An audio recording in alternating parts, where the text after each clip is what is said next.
Cycle ಸವಾರಿ ಮಾತಿನ ಲಹರಿ. ಪ್ರಸ್ತುತಿ ಜಾಂಪಣ್ಣ ಆಶಿಹಾಳ್. ಸೈಕಲ್ ಸವಾರಿ ಮಾತಿನ ಲಹರಿ ಈ ಕಾರ್ಯಕ್ರಮಕ್ಕಾಗಿ ನಮಗೆ ಒಬ್ಬ ವಿಶೇಷ ವ್ಯಕ್ತಿ ಸಿಕ್ಕಿದ್ದಾರೆ. ಹೀಗೆ ಸೈಕಲ್ ಮೇಲೆ ಎಲ್ಲ ಕಡೆ ಸುತ್ತಾಡ್ತೀನಿ ನಾನು ಅಂತ ಹೇಳಿ ನನಗೆ ಫೋನ್ ಮಾಡಿದಾಗ, ಬನ್ನಿ ಪರವಾಗಿಲ್ಲ ಆಕಾಶವಾಣಿಗೆ ಬನ್ನಿ ಅಂತಂದಾಗ ಅವರು ಬಂದರು. ಜೊತೆಯಲ್ಲಿ ಅವರ ಕುಟುಂಬ ಕೂಡ ಬಂದಿದೆ. ಇದೇ ಆಕಾಶವಾಣಿ ಆವರಣದಲ್ಲಿ ಕೂರಿಸ್ಕೊಂಡು ಅವ್ರ ಜೊತೆಗೆ ಮಾತಾಡ್ತಾ ಇದ್ದೀನಿ. ಅವರ ಪ್ರೀತಿಯ ಸಾಥಿ ಸೈಕಲನ್ನು ಕೂಡ ಜೊತೆಯಲ್ಲೇ ಸೈಕಲ್ ಓಡಿಸ್ಕೊಂಡೇ ಬಂದಿದ್ದಾರೆ. ನಮಸ್ಕಾರ. ನಮಸ್ಕಾರ ಸರ್. ನಿಮ್ಮ ಹೆಸರು? ಗೌರಿಶಂಕರ್ ಸರ್. ಗೌರಿಶಂಕರ. ಆಕಾಶವಾಣಿಗೆ ಹಿಂದೊಮ್ಮೆ ಯಾವಾಗಾದರೂ ಬಂದಿದ್ರಾ ಸರ್? ಇದೇ ಇಲ್ಲ ಸರ್, ಬಂದಿರಲಿಲ್ಲ ಸರ್. ಇದೇ ಮೊದಲು? ಹೌದು ಸರ್, ಇದೇ ಫಸ್ಟ್ ಅನುಗ್ರಹ ಆಗಿದೆ ಸರ್. ರೇಡಿಯೋ ಕೇಳ್ತೀರಾ? ರೇಡಿಯೋ ಕೇಳ್ತಿರ್ತೀವಿ ಸರ್. ಅದು ಬಿಟ್ಟರೆ ನಮಗೆ ಏನಿಲ್ಲ ಸರ್. ಏನು ಕೆಲಸ ಮಾಡ್ತೀರಿ ನೀವು? ಸರ್ ನಾವು ಇದರಲ್ಲಿ ತಾಲೂಕ್ ಪಂಚಾಯತ್ ಕೆಲಸ ಮಾಡ್ತಾ ಇದ್ದೀವಿ ಸರ್.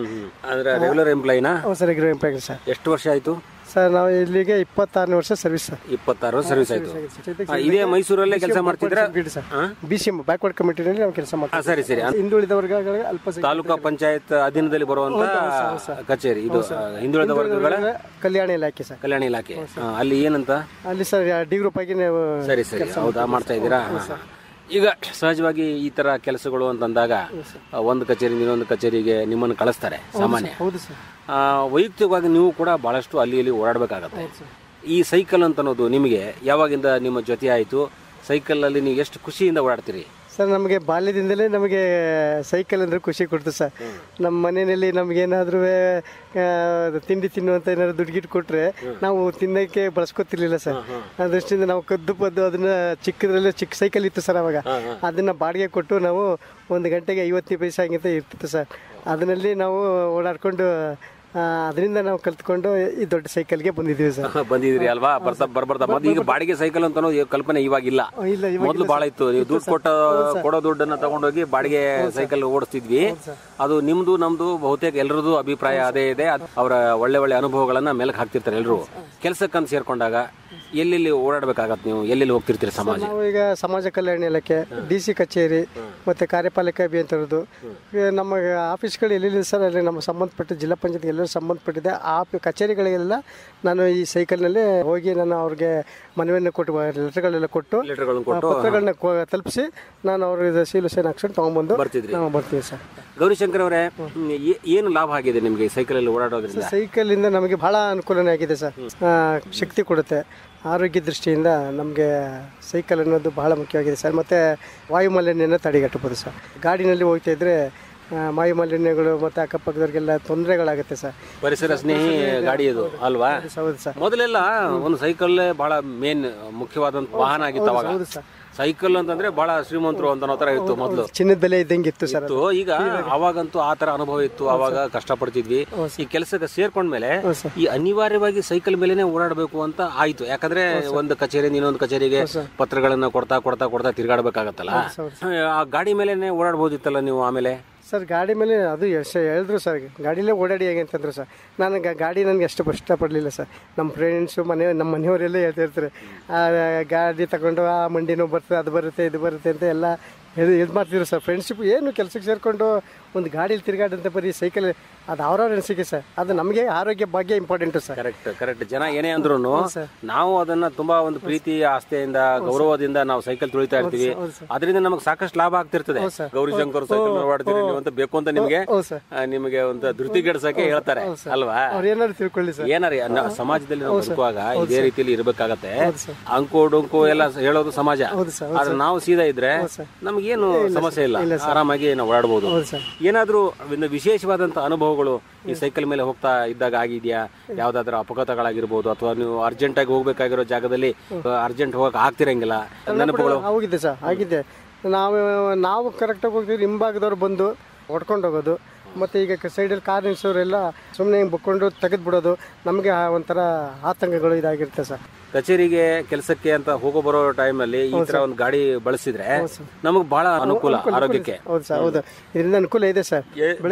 ಬಿದ್ದೀರಾ ಸೈಕಲ್ ಮ್ಯಾಗಿಂದ? ಕೆಲವು ಸಲ 1-2 ಸತಿ ಬಿದ್ದಿದ್ದೀವಿ ಸರ್, ಸುಮಾರು ಸಲ 1-2 ಸತಿ ಬಿದ್ದಿದ್ದೀವಿ. ಸಣ್ಣವರಿದ್ದಾಗ ಬಿದ್ದದ್ ಬೇರೆ, ಈಗ ಕೆಲಸಕ್ಕಂತ ಹೋಗೋ ಟೈಮಲ್ಲಿ ಎಲ್ಲೋ ಬಿದ್ದಿದ್ದೀರಾ? ಬಿದ್ದಿದ್ದೀವಿ ಸರ್. ಹೌದಾ? ಹೌದು ಸರ್. ಅವಾಗ ಏನ್ ಅನ್ಸಿತ್ತು ನಿಮಗೆ, ಯಾರಿಗೆ ಬೇಕಪ್ಪ ಇದು ಸೈಕಲ್ ಬಿದ್ಬಿಟ್ನಲ್ಲ ಅಂತ? ಇಲ್ಲ ಸರ್, ಬಿದ್ದಿದ್ರೆ ಯಾವಾಗ 1-2 ಸತಿ ಅನುಭವ ಆಗ್ಲೇಬೇಕಲ್ಲ ಸರ್. ಈಗ ಕಷ್ಟ ಸುಖ ಅನ್ನೋದು ಬಂದೇ ಬರ್ಬೇಕು. ಗಾಡಿ ಮೇಲೆ ಹೋಗೋರು ಬೀಳ್ತಾರೆ ಅಲ್ವಾ, ಹಂಗೆ ಏನೇನ್ ಆಗ್ತಿರ್ತದೆ ಅಪಘಾತ. ಸಹಜ. ಹೌದು ಸರ್, ಸಹಜ. ಅದಕ್ಕೆ ನಾವು ಸೋತ್ಬಿಟ್ರೆ ನಮ್ಮ ಜೀವನ ನಡೆಯೋದು ಹೇಗೆ ಸರ್? ಹಾಗಾಗಿ ನಾವು. ನಿಮ್ಮ ಊರು ಯಾವುದು ಸರ್? ನಮ್ದು ಮೈಸೂರೇ. ಮೈಸೂರೇ ಪ್ರಾಪರ್?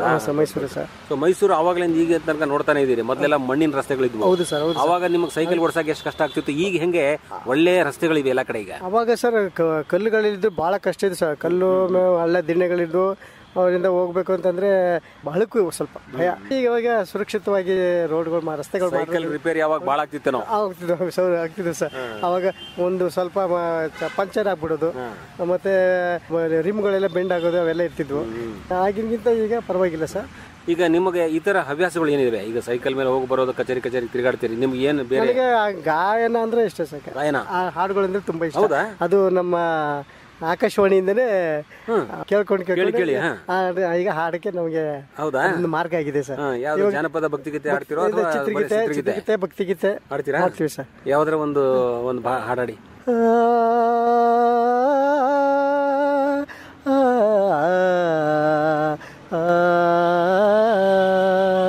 ಪವಡಿಸು ಪರಮಾತ್ಮ ಶ್ರೀ ವೆಂಕಟೇಶ, ಮನವೆಂಬ ಮಲ್ಲಿಗೆಯ ಹೂವ ಹಾಸಿಗೆ ಮೇಲೆ ಪವಡಿಸು ಪರಮಾತ್ಮ ಶ್ರೀ ವೆಂಕಟೇಶ.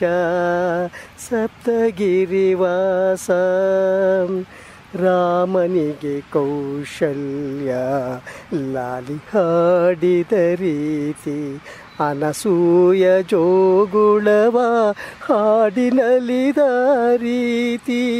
ರಾಮನಿಗೆ ಕೌಶಲ್ಯ ಲಾಲಿ ಹಾಡಿದ ರೀತಿ, ಅನಸೂಯ ಜೋಗುಳವ ಹಾಡಿನಲಿದ ರೀತಿ.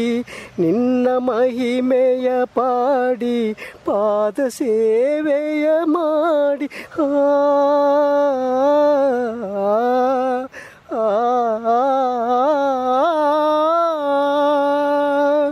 ನಿನ್ನ ಮಹಿಮೆಯ ಪಾಡಿ ಪಾದ ಸೇವೆಯ ಮಾಡಿ ಧನ್ಯನಾಗುವೆ ನಿಂದು ಕರುಣಿಸೋ ದಯ ಮಾಡಿ.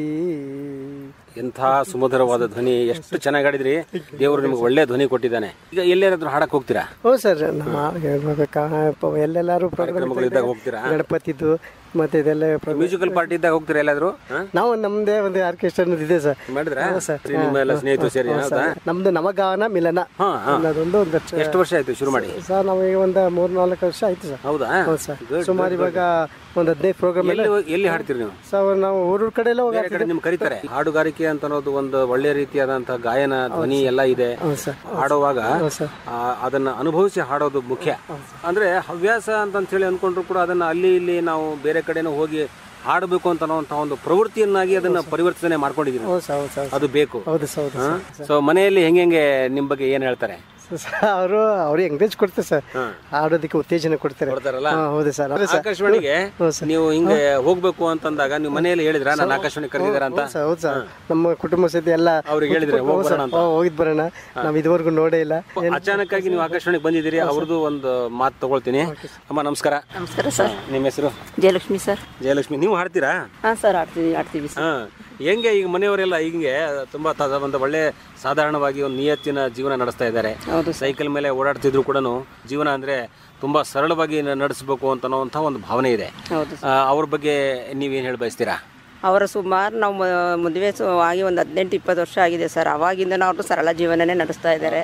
ನಾನು ಎಷ್ಟೋ ಸಲ ಹೇಳಿದ್ದೀನಿ, ಇವಾಗ ಯಾರಿಗ ಸೈಕಲ್ ಓಡಾಡ್ತಾರೆ, ಸೈಕಲ್ನಲ್ಲಿ ಗಾಡಿ ತಗೊಳ್ಳಿ, ಗಾಡೀಲಿ ಓಡಾಡಿ ಅಂತ ಹೇಳ್ತಾ ಇದ್ದೀನಿ. ಅವರು ಇಲ್ಲ, ನನಗೆ ಸೈಕಲ್ಲೇ ಬೆಸ್ಟು, ಹಾಗಾಗಿ ನಾನು ಸೈಕಲಲ್ಲೇ ಓಡಾಡೋದು. ಅದು ಗಾಡಿ ಮನೇಲಿದೆ, ಆದ್ರೂ ಅವರು ಯೂಸ್ ಮಾಡ್ತಾ ಇಲ್ಲ, ಸೈಕಲಲ್ಲೇ ಓಡಾಡೋದು. ಮತ್ತು ಮೈಸೂರಲ್ಲಿ ತುಂಬ ಕಡೆ ದೂರ ಕಡೆ ಎಲ್ಲ ಹೋಗ್ಬೇಕಾಗುತ್ತೆ. ಆ ಟೈಮಲ್ಲಾರು ತಗೊಂಡೋಗಿ ಗಾಡಿನ ಅಂದರೆ ಇಲ್ಲ ಸೈಕಲಲ್ಲೇ ಹೋಗ್ತೀನಿ ಅಂತ ಹೇಳಿ ಆವಾಗ್ಲೂ ಸೈಕಲಲ್ಲೇ ಇದುವರೆಗೂ ಓಡಾಡ್ತಾ ಇದ್ದಾರೆ ಸರ್. ಪರವಾಗಿಲ್ಲ, ನೀವು ಅದಕ್ಕೆ ಅವರಿಗೆ ಒಂದು ಸಪೋರ್ಟ್ ಕೊಟ್ಟಂಗೆ ಆಯ್ತು. ನಿಮ್ಮ ಪ್ರಕಾರ ಏನಂದರೆ ಗಾಡಿ ಮೇಲೆ ಹೋದ್ರೆ ಸ್ವಲ್ಪ ಬೇಗ ಕೆಲಸ ಆಗತ್ತೆ ಅಂತ ಅಷ್ಟೇ, ಬಿಟ್ರೆ ಸೈಕಲ್ ಓಡಿಸ್ಬೇಕು ಅಂತ ಅನ್ನೋದು ಅದು ಒಂಥರ ಅವರವರ ಸ್ವಭಾವ.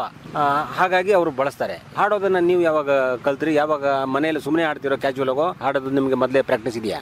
ಸರ್, ಇದು ಆಕಾಶವಾಣಿ ಕೇಳ್ತಾ ಇರ್ಬೇಕಾದ್ರೆ ಮನೇಲಿ ನನ್ನ ಮನೆ ಕೆಲಸ ಮಾಡ್ತಾ ಇರ್ಬೇಕಾದ್ರೆ ಆಕಾಶವಾಣಿಯಲ್ಲಿ ಹಾಡುಗಳು ಬರೋದ್ರ ಇದನ್ನ ಜೊತೆಗೆ ಗುಣಗ್ತಾ ಕೆಲಸ ಮಾಡ್ತಾ ಇರ್ತೀನಿ. ಹಾಗಾಗಿ ಇವ್ರದ್ದು ನವಗಾನ ಮಿಲನ ಅಂತ ಒಂದು ಟ್ರಸ್ಟ್ ಇದೆ, ನಮ್ಮ ಮನೆಯವರು ಹೋಗ್ತಾ ಇದ್ರು. ಅಲ್ಲಿ ಒಂದ್ಸಲ ಹೋಗೋಣ ಬಾ ನೀನು ಆಡೋಣ ಅಂತ ಜೊತೆ ಕರ್ಕೊಂಡು ಹೋದ್ರು. ಅಲ್ಲೂ ಒಂದು ಡ್ಯೂಯೆಟ್ ಹಾಡುಗಳೆಲ್ಲ ಆಡಿದ್ದೀವಿ ಸರ್. ಹಂಗಾಗಿ ಆಡೋದು ಸೂಪರ್ ಸೂಪರ್ ಸೂಪರ್. ಬಹಳ ಖುಷಿ ಆಯ್ತು ನಿಮ್ಮ ಕುಟುಂಬದ ಒಂದು ವಿಶೇಷತೆ ಕೇಳಿ. ಸ್ವಲ್ಪ ಒಂದು ನುಡಿ ಹಾಳಿ. ಅಮ್ಮ ಎಂದರೆ ಮೈಮನವೆಲ್ಲ ಹೂವಾಗುವುದಮ್ಮ, ಎರಡಕ್ಷರದಲ್ಲಿ ಏನಿದೆ ಶಕ್ತಿ ಹೇಳುವರಾರಮ್ಮ, ಹೇಳುವರಾರಮ್ಮ. ಅಮ್ಮ ಅಮ್ಮ. Wow wow wow wow. ಸಂತೋಷ ಆಯಿತು. ಇವತ್ತು ನೀವು ಆಕಾಶವಾಣಿ ತನಕ ಬಂದು ಸೈಕಲ್ ಮೇಲೆ ಬಂದು ನೀವು ಕೂಡ ಬಂದ್ರಿ ಅವ್ರ ಜೊತೆಗೆ. ಮಗಳು ಬಂದಿದ್ದಾಳೆ. ಬಾಮ್ಮ, ನಿನ್ನ ಹೆಸರೇನು? ಸ್ನೇಹ ಅಂತ. ಸ್ನೇಹ, ಏನು ಓದ್ತಾ ಇದೆಯಾ? ಸರ್, ನಾನು MBA ಓದ್ತಾ ಇದ್ದೀನಿ. MBA. ನೋಡಿ, ನಾವು ಇಷ್ಟು ಒಳ್ಳೆಯ ಒಂದು ಕೋರ್ಸನ್ನು ಮಾಡ್ತಾ ಇದ್ದೀರಿ.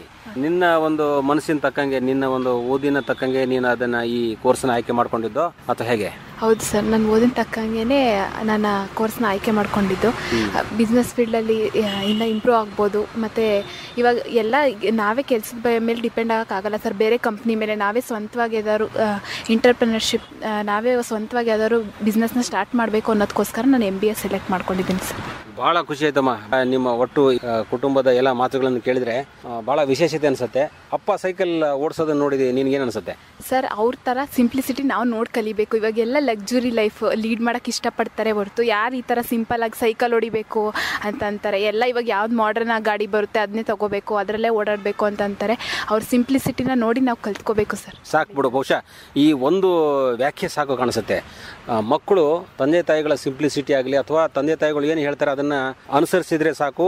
ಅನುಸರಿಸಲಿಲ್ಲ ಅಂದ್ರೂ ತಂದೆ ತಾಯಿ ಮಾಡೋದು ತುಂಬ ಸರಿ ಇದೆ, ಒಳ್ಳೇದಿದೆ, ಅವ್ರು ಏನು ಯಾವ ರೀತಿ ಜೀವನ ನಡೆಸ್ತಾ ಇದ್ದಾರೆ ಅದು ಸರಿ ಇದೆ ಅಂತ ಹೇಳುವಂಥ ಮಕ್ಕಳು ಕೂಡ ಬೇಕು. ಇವಾಗ ಅಪ್ಪ ಅಮ್ಮ ಅವರ ಬಗೆಗಿನ ಒಂದು ಗೌರವದ ದ್ಯೋತಕವಾಗಿ ನೀವು ಈ ರೀತಿ ಮಾತುಗಳನ್ನು ಹೇಳಿದಿರಿ ಅಂತ ಹೇಳಿ ನಾನು ಅಂದ್ಕೊಳ್ಳೋಣ.